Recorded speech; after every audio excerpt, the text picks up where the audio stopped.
রব্বুল আলামিনের হাবিব জনাব মুহাম্মদ রাসূলুল্লাহ সাল্লাল্লাহু আলাইহি ওয়াসাল্লাম বলেছেন, কিয়ামতের ময়দানে আল্লাহর কসম করে বলছি, সেদিন জাহান্নামীদের ভীষণ কষ্ট হবে আর জান্নাতীদের জন্য অত্যন্ত আসান হবে, অবস্থাটা খুবই আরামের হবে।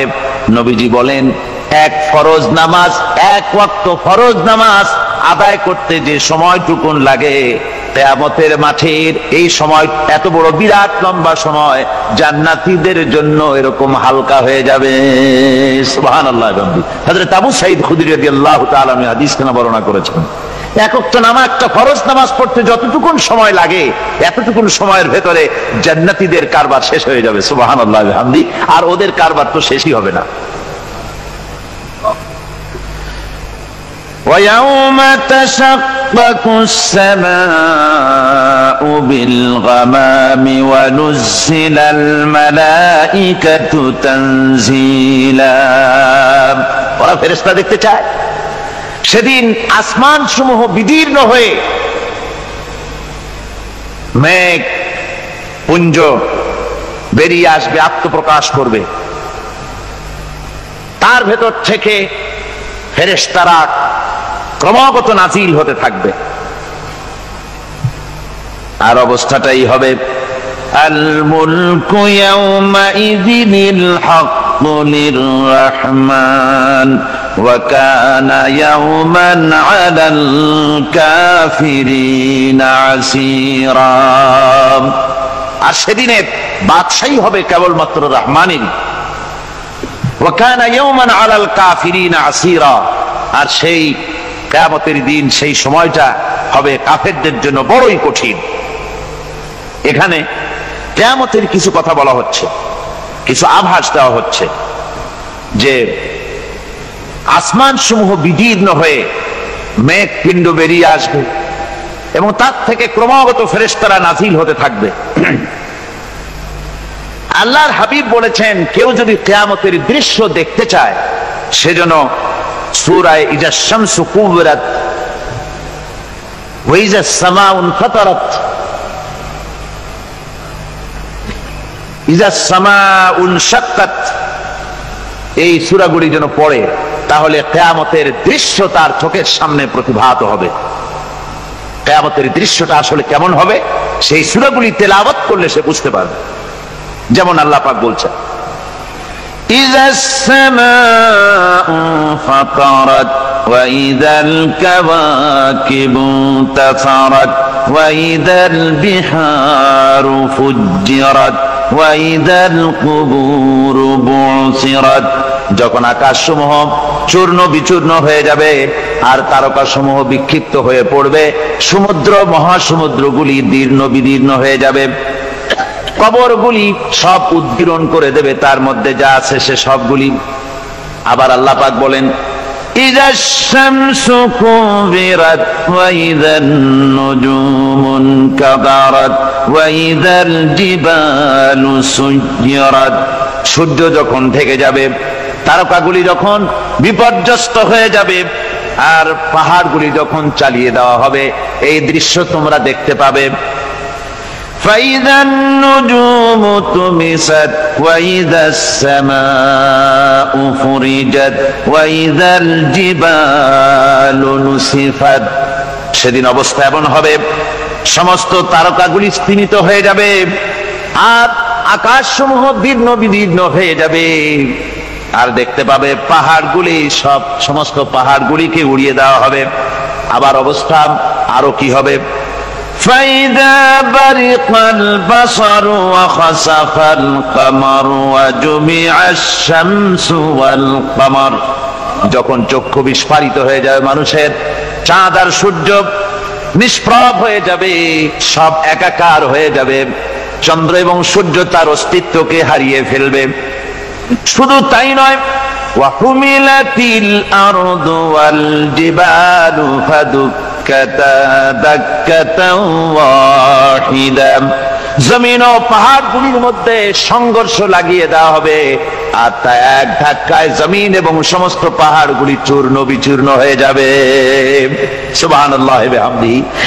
আল্লাহ রাব্বুল আলামিন বলছেন, এইভাবে করে কিয়ামতের দৃশ্য, বিভীষিকাময় দৃশ্য তোমরা দেখতে পাবে। আর সেদিনের রাজত্বটা কার হবে? আল মুলকু ইয়াউমাইযিনিল হাক্কু লির-রাহমান। সেদিনের রাজত্ব হবে কেবলমাত্র রহমানের।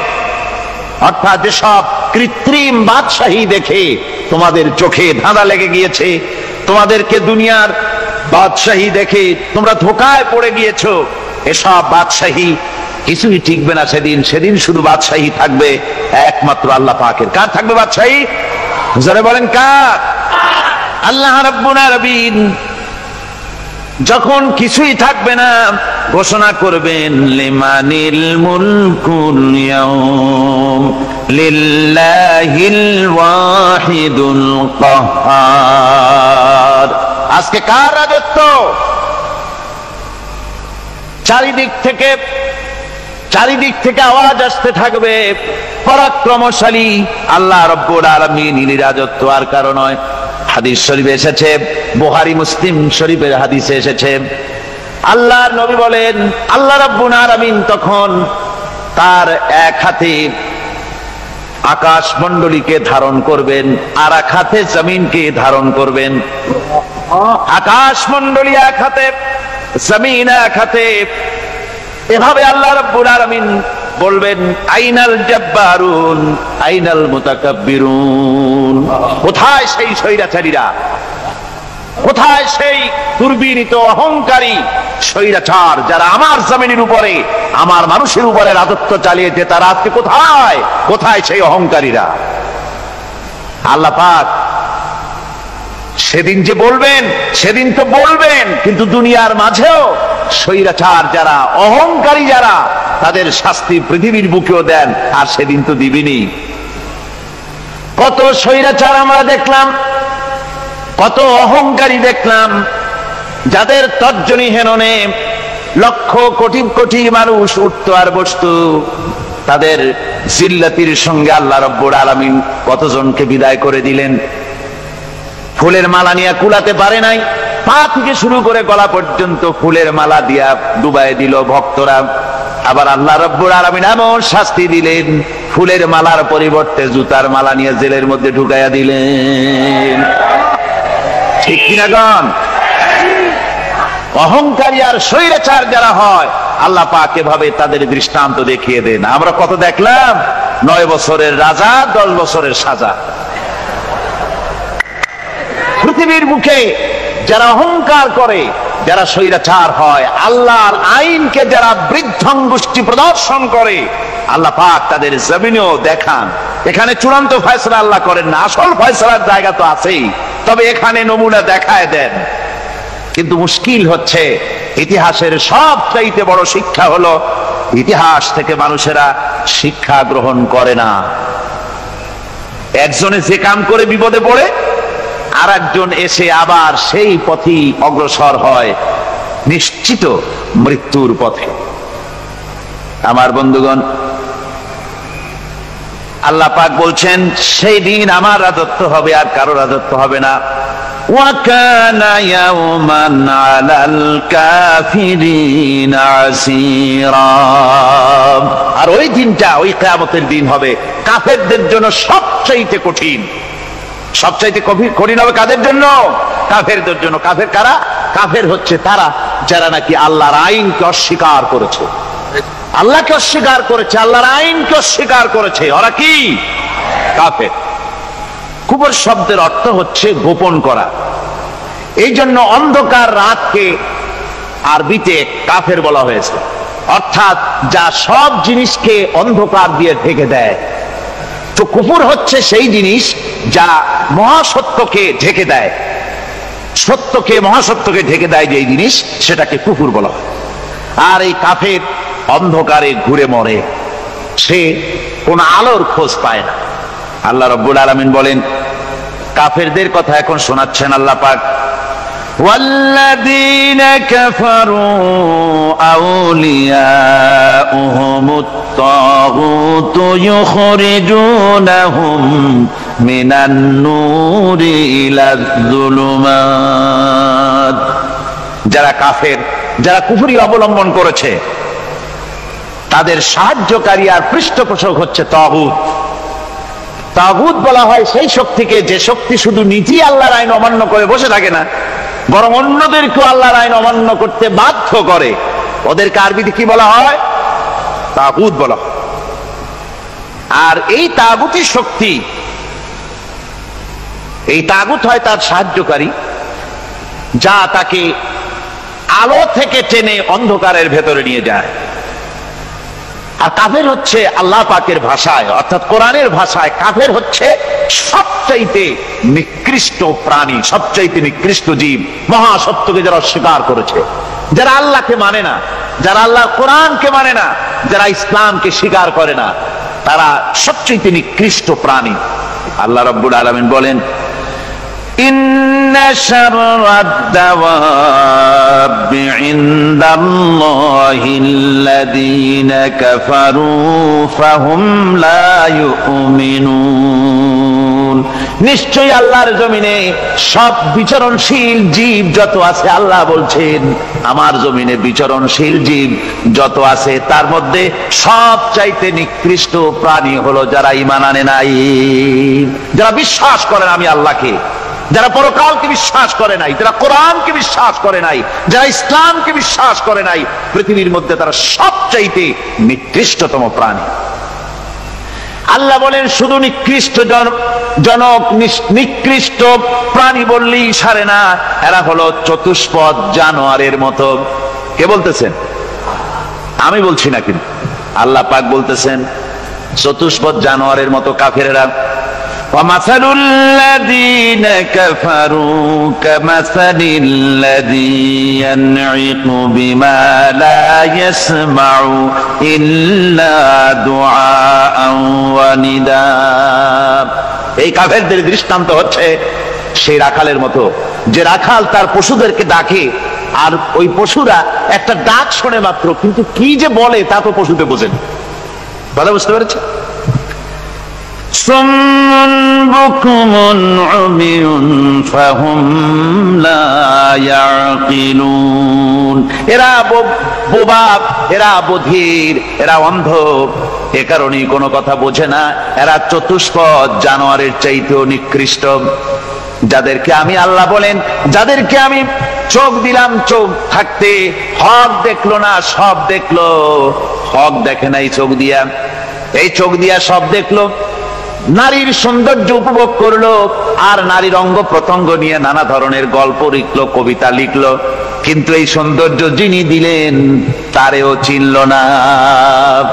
আছে না কত কবি আমাদের দেশে?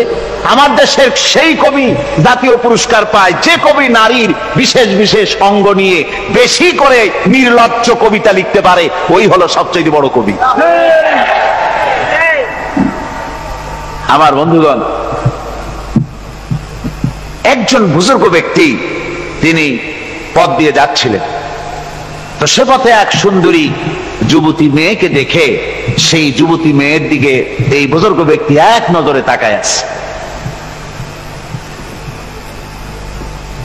তখন এই ঘটনাটাকে কবি এভাবে লিখতেছেন সাজায়, একদা সুখদায়ক প্রমোদা বদন দর্শন করিবম ঝরিল নয়ন, হেসে কহে সে রূপসী সবিস্ময় মন, কহ দেখি মহাশয় কহ কি কারণ, বিষয় বিরাগী তুমি ভুবনে প্রচার, কি হেতু জন্মিল তব মানস বিকার, সামান্য ললনা রূপ করি দর্শন, উচিত না হয় তব অশ্রু বরিশন। বুজুর্গ ব্যক্তি ওই মহিলার দিকে তাকিয়ে তাকিয়ে কাঁদতেছেন। সুন্দরী মহিলা বলেন, আল্লাহর বুজুর্গ বান্দা, আপনি এলাকার ভিতরে বুজুর্গ এবং পীর হিসাবে, বুজুর্গ ব্যক্তি হিসাবে আপনি বিখ্যাত। আজকে আমাকে এখানে দেখে আপনি আমার দিকে তাকায় আমার রূপ উপভোগ করতেছেন আর কাঁদতেছেন। আপনার মতো সংসার বিরাগী মানুষ আমার মতো একটা সুন্দরী মেয়েকে দেখে ভাবে কাঁদা ঠিক না। বুজুর্গ ব্যক্তি বলছেন, হেসে কহিলাম বলে করহ শ্রবণ, নেত্র ঝরে তবু হেতু ভেব না এমন, যে শিল্পী রচিল ওই সুধাংশু বদন, তাহার তরে ঝরে নেত্র নয়নে জীবন। আল্লাহর বান্দি, আমি তোমাকে দেখি কান্দি না, আমার চোখে পানি বেরিয়ে গেছে। তোমারে দেখে আমি মনে মনে ভাবলাম, এত সুন্দর করে যিনি মানুষ বানিয়েছেন, না জানি ওই আল্লাহ রব্বুল আলামিন কত বড় সুন্দর। আমার ভাইরা, সুতরাং চোখ থাকতে ওরা আল্লাহ রাব্বুল আলামিনের কুদরত ওরা দেখে নাই, কান থাকতে কোরআনের আওয়াজ ওদের কানের মধ্যে ঢোকে নাই, বিবেক থাকতে আল্লাহর দ্বীনকে বুঝতে পারে নাই, চিন্তা করতে পারে নাই। আল্লাহ রাব্বুল আলামিন বলেন, উলাইকা কাল্লানাম, এরা হলো চতুষ্পদ জানোয়ার, বালহুম আদাল, শুধু জানোয়ার না, জানোয়ারের চাইতেও নিকৃষ্ট। এমনই জানোয়ার, আল্লাহ বলেন শুধু জানোয়ার না, জানোয়ারের মতো শুধু খায় জনমের মতো। والذين كفروا يتمتعون ويأكلون كما تأكل الأنعام। এই কাফেরগুলির কাম শুধু ফুর্তি করা, গান বাজনা, নাটক, গল্প, এই সব কাজ তাদের। নামাজ নাই, রোজা নাই, আল্লাহর চিন্তা নাই, তাহাজ্জুদ নাই, পরহেজগারি নাই, শুধু গান আর নাচ। দেখেন না ফুর্তি। এই যে 1 জানুয়ারি রাত 12টার সময় আমার ঘুম ভেঙে গেল, এই যেখানে আমি ছিলাম, বিকট আওয়াজ। আমি মনে করলাম পাশের বাড়ি বুঝি ডাকাত পড়ছে। পরে বাড়িওয়ালা আমাকে বললেন যে ডাকাত না, বোধহয় এই নিউ ইয়ার সেলিব্রেট হচ্ছে, নতুন বৎসর উদযাপন হচ্ছে, বোমা দিয়ে শহরবাসীর আরামের ঘুম হারাম করে এগুলি করা হচ্ছে। এ তো গেল 1 জানুয়ারি। আর যখন আমাদের নিজেরটা যখন আসে, অর্থাৎ 1 বৈশাখ, তখন দেখছেন অবস্থা 1 বৈশাখে। এবছর আমাদের দেশে 1 বৈশাখে ঢাকায় যে দৃশ্য আমি টিভির মধ্যে দেখলাম, তাতে আমার মনে হয়নি যে 12 কোটি মুসলমানের দেশে রাজধানীতে এই দৃশ্য হচ্ছে। আমার মনে হচ্ছিল এটা বুঝি কলকাতা অথবা অন্য কোন শহর হবে। আমি দেখলাম সমস্ত যুবক যুবতী, নারী পুরুষ, বিভিন্ন বয়সের লোক সব একসঙ্গে রাস্তায় নেমেছে, নাচতেছে। তার মধ্যে বুদ্ধিজীবী আছে, শিক্ষিত লোক আছে, সমানে নাচতেছে। আর তাদের মুখোশ পরা, বানরের মুখোশ, কুকুরের মুখোশ, শূকরের মুখোশ, ঘোড়ার মুখোশ, পাতিশিয়ালের মুখোশ, এই মুখোশ পরে এভাবে নাচতেছে। আমি চিন্তা করলাম, নববর্ষের সাথে কুত্তার মুখোশের সম্পর্ক কি? নববর্ষের সাথে পাতি শ্রীগালের মুখোশের সম্পর্ক কি? তাহলে ওরা কি বলতে চায় যে আগামী বছরটা আমরা কুত্তার ভূমিকায় অ্যাক্টিং করব, অথবা শ্রীগালের মতো ধূর্তামি করব জাতির সাথে? তারপরে কি করলো? সকাল বেলায় যুবক যুবতী 1 বৈশাখ সূর্য উদয়ের আগে রমনা লেকের পাড়ে গিয়ে সব দাঁড়িয়েছে বাসন্তী রঙের শাড়ি পরে। তারপরে সেখানে দাঁড়িয়ে সূর্য উদয়ের পানে তাকিয়ে সকাল বেলায় ভাবে করজোর করে বলছে, এসো হে নববৈশাখ স্বাগতম হে। নববৈশাখ অলক্ষে বোধহয় এটা শুনে বলতেছে, বাবাজিরা আমারে ডাকতেছো, অপেক্ষা করো, আমি আসতেছি। আমারে ডাকতেছো, আমি আসতেছি, কোমরে গামছা বেঁধে আসতেছি, 225 মাইল স্পিডে আসতেছি, 30 ফুট উচ্চ জলোচ্ছ্বাস নিয়ে আসতেছি, নববৈশাখের মজা সাত চাকায়। আমার ভাইরা, মুসলমান নববর্ষ উদযাপনের সাথে মুসলমানের কিসের সম্পর্ক? মুসলমান যদি এই দিন উদযাপনই করে, তাহলে তাকে করতে হবে ফজরের নামাজ পড়বে। মুসলমান নববর্ষ উদযাপন করবে, ফজরের নামাজ পড়বে, তারপরে কোরআন শরীফ তেলাওয়াত করবে, দরুদ শরীফ পড়বে, আল্লাহর দরবারে হাত তুলে বলবে, রব্বুনা রাব্বিন, 1 বছর পার করে দিলাম, নাফরমানি ছাড়া কিছুই তো করি নাই, বিগত বছরে যা করেছি মাফ করে দাও, আগামী বছরটা গোটা জাতি আর দেশের জন্য কল্যাণকর মঙ্গলময় করে দাও। এটাই তো বলা উচিত ছিল, না কি বলে? তা না করে, তা না বলে, বৈশাখের পরিচালককে না দেখে সরাসরি বৈশাখকে আহ্বান করা হয়েছে, আর বৈশাখ আহ্বান করার মজা জনমের মতো দেখাই দিয়েছে। আল্লাহ রাব্বুল আলামিন তাই বলেন, কাফেররা তাদের কাজ হলো শুধু খাওয়া, তারা এমন খাওয়া খায় জনমের মতো খায়। ইয়াকুলুনা কামা তাকুলুল আনাম, জানোয়ারে যেমন খায় ওই রকম খায়। তার মানে খায়, একটু বিসমিল্লাহ কয় না, খায়া যখন ছেড়ে দেয় তখন আলহামদুলিল্লাহ বলে না, বাহাত দিয়ে খায়, আবার বাহাত দিয়ে খায়। ডাব একটা কাটলো, বিসমিল্লাহ নাই, খাইলো, 2-4 ঢোক খাইয়া পুরা ডাবটারে ফেলাই দিল। ডাবটা কি তোমার বাজান তৈরি করছিল নাকি? একটু বিসমিল্লাহ বললা না, একটু শুকরিয়া আদায় করলাম। আমি গত এই ডিসেম্বর গেল, ডিসেম্বরের 16 তারিখ আমেরিকা থেকে এসছি। ওখানে দেখলাম তারা প্রতি নভেম্বর মাসের শেষ বৃহস্পতিবার থ্যাঙ্কস গিভিং ডে অবজার্ভ করে। তা আমি জিজ্ঞেস করলাম, থ্যাঙ্কস গিভিং ডে জিনিসটা কি? ওরা বললো, এটা হচ্ছে এই যে গড আমাদেরকে সারা বছর ভালো খাওয়াইছে, আমাদেরকে ভালোভাবে পড়াইছেন, সুন্দর রেখেছেন, এই জন্য আমরা গডকে থ্যাঙ্কস দেই নভেম্বরের এই শেষ দিনটিতে। সারা বছরে ভালো খাইছি, ভালো থাকছি, এই জন্য গভর্নমেন্টকে মানে গডকে থ্যাঙ্কস দিলাম। আমি আমার আলোচনায় সেখানে বললাম যে দেখেন, রাশিয়ার সাথে আমেরিকার পার্থক্য তো এখানে, ওরা গডকে অস্বীকারই করেছে, গডই মানে না। আর এরা গডের নামাজ রোজা বা ইবাদত কিছু করুক আর না করুক, গডের অন্তত একটা ধন্যবাদ দেয়। ওরা ওদের ডলারে লিখেছে, ইন গড উই ট্রাস্ট, প্রত্যেকটা ডলারে লেখা আমরা গডে বিশ্বাস করি। তো শুকর আদায় করলে তো আল্লাহ বাড়িয়ে দিবেন। আল্লাহ রাব্বুল আলামিনের সুন্নাত হলো, শুকর যদি কেউ আদায় করে আল্লাহ বাড়িয়ে দেন। লা ইন শাকারতুম লাযীদান্নাকুম ওয়া লা ইন কাফারতুম ইন্না আযাবী লাশাদীদ। আমার নিয়ামতের শুকর যদি আদায় করো আমি বাড়ায় দেব, আর যদি নিয়ামতের শুকর আদায় না করো তাহলে মস্ত বড় শাস্তি তোমাদের জন্য রেখেছি। তো আমেরিকা শুকর আদায় করে নিজেরা খাইয়া, কিন্তু ওদের জমিন হলো বিশাল জমিন। আমি কয়েকবার গিয়েছি এবং বহু স্টেট সফর করেছি। ওদের জমিন এত ফার্টাইল, জমিনে যদি রীতিমতো তারা ফসল ফলাতো, এই ফসল সারা দুনিয়ার দরিদ্র ভূমুক্ষ জনতাকে খাওয়াইয়া বাঁচাইতে পারত। কিন্তু ওরা তা করে না। ওরা করে কি? ওরা মুনাফার হার, বাজার দর ঠিক রাখার জন্য নির্দিষ্ট পরিমাণ জমিনের ফসল ফলায়, কিন্তু জমিন এতই উর্বর, ওদের মেজারমেন্ট করা, মাপ করা, হিসাব করা ফসল হয় না, ফসল হয় বেশি।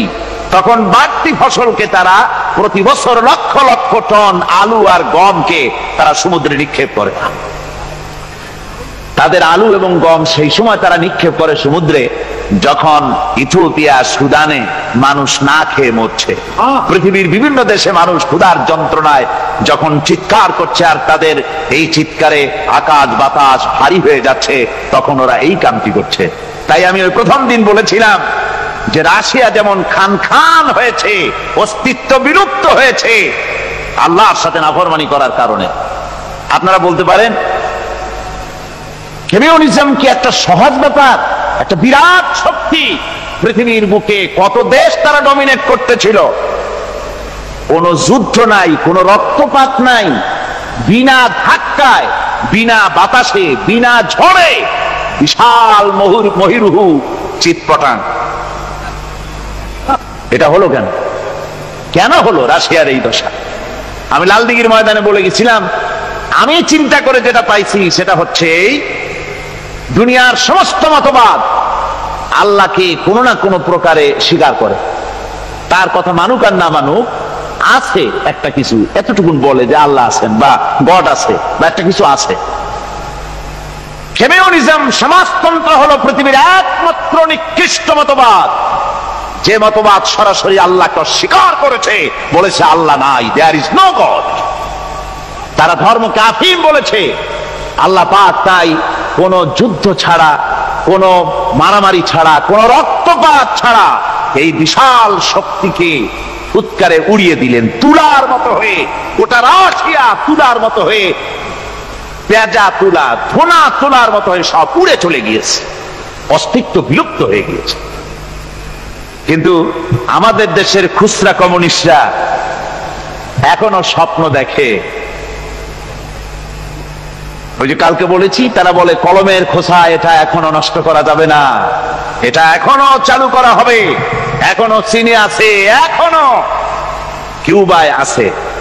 ওই কিউবা থেকে, চীন থেকে ফিদেল কাস্ট্রোর একটু আওয়াজ শোনে, চীন থেকে মিস্টার ব্যাং না কি জানি না, ব্যাং এর আওয়াজ শোনে, আর তাই মনে করে এ বুঝি সমাজতন্ত্রের বিজয়ের গান। না, চীন থেকে আর কিউবা থেকে যে আওয়াজ আজকে উঠতেছে, এই আওয়াজ সমাজতন্ত্রের বিজয়ের আওয়াজ নয়, এটা হলো সমাজতন্ত্রের মরণ যন্ত্রণার গোঙানির আওয়াজ। কাজী এরা দুনিয়ার বুকে শুধু আনন্দ এবং ফুর্তি করে, আল্লাহর হককে, আল্লাহকে চিনতে তারা ব্যর্থ হয়েছে। আল্লাহ রাব্বুল আলামিন বলেন, অবিশ্বাসীদের কৃতকর্ম, তাদের কাজগুলি, তাদের কর্মফল সব নিষ্ফল হয়ে যাবে। ওয়াল্লাযীনা কাফারু আ'মালুহুম কাসারাবিন বিকিআতিন ইয়াহসাবুহুল যামআনু মা। আল্লাহ পাক বলেন, কাফের যারা, অবিশ্বাসী যারা, যারা আমাকে অস্বীকার করেছে, অবিশ্বাস করেছে, তাদের আমলগুলি হলো মরুভূমির মধ্যে মরীচিকার মতো। মরুভূমির মরীচিকা, মানুষ যখন মরুভূমির ভিতর দিয়ে যায়, পানির পিপাসা লাগে, দূরে দেখে পানি চিকচিক করতেছে, আর ওই মরীচিকা যেটাকে সে পানি মনে করেছিল, হাত্তা ইযা জাআহু লাম ইয়াজিদহু শাইআ, যেটাকে সে পানি মনে করে ছুটতেছিল, যখন কাছে গেল, আল্লাহ পাক বলেন কিছুই সেখানে পায় না, শুধু মরীচিকা, বালু আর বালু। এরকম করে যারা আমার দিনকে অস্বীকার করেছে, আমাকে অস্বীকার করেছে, তারা যত ভালো কাজ করুক আর যাই করুক না কেন, তাদের কৃত কর্মগুলি এভাবে সব নিষ্ফল। এ হলো এক কথা। 2 নম্বরের কথা হলো, ওরা মনে করেছিল সমাজতন্ত্র শান্তি দেবে, কমিউনিজম শান্তি দেবে, সোশ্যালিজম শান্তি দেবে, ক্যাপিটালিজম শান্তি দেবে। এই শান্তির চিন্তা করে অগণিত মানুষকে হত্যা করে সমাজতন্ত্রের রাজত্ব যখন কায়েম করলো, 70 বছরও চলে গেল, তারপরে তারা দেখলো হাত্তা ইযা জাআহু লাম ইয়াজিদহু শাইআ, কিচ্ছুই পেল না। তারা ক্ষুধার যন্ত্রণায় মরলো, কাপড় নাই, খাবার নাই। তারা ওই রাশিয়া থেকে, চেকোস্লোভাকিয়া থেকে, যুগোস্লাভিয়া দিয়া, রোমানিয়া থেকে, হাঙ্গেরি এবং পোল্যান্ড আর মঙ্গোলিয়া থেকে, সেখানে সমাজতন্ত্র তাড়াতে আমরা যাই নাই। আমরা সেখানে সমাজতন্ত্রের বিরুদ্ধে তাফসীর করি নাই, ব্যাখ্যা করি নাই, বক্তব্য রাখি নাই। ওই সব দেশ থেকে সমাজতন্ত্র তাড়াইছে কে? কারা তাড়িয়েছে? না না, ওরা নিজেরাই, সেই দেশের জনগণই এটাকে উৎখাত করেছে তাদের জমিন থেকে।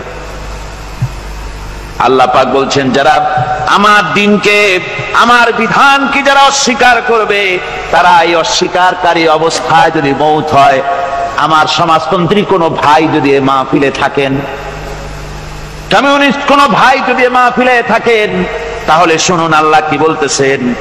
আল্লাহর দিনকে, আল্লাহর কোরআন, পূর্ণাঙ্গ জীবন বিধান, অর্থনীতি আছে, সমাজনীতি আছে, রাজনীতি আছে, কথা যারা বিশ্বাস করে না, কোরআনকে শুধুমাত্র নামাজ, রোজা, হজ, যাকাত আর বেহেশত দোজখ যারা মনে করে, জীবন ব্যবস্থা মনে করে না, এই অবস্থায় যদি মারা যায়, আল্লাহ রাব্বুল আলামিন বলেন, ইন্নাল্লাযীনা কাফারু ওয়া মাতু ওয়া হুম কুফফারুন উলাইকা আলাইহিম লানাতুল্লাহি ওয়াল মালাইকাতি ওয়ান নাসি আজমাইন।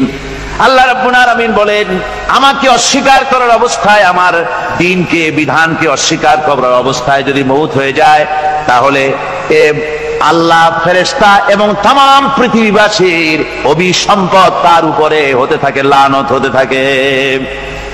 খালিদিনা ফিহা লা ইউখাফফাফু আনহুমুল আযাবু ওয়া লা হুম ইউনজারুন। এই অভিসম্পদ অবস্থায় তারা সব সময় লিপ্ত থাকবে, না তাদের আযাবকে কমায় দেওয়া হবে, আর না তাদের কোন রকম অবকাশ দেওয়া হবে। এখন আরো মজবুত কথা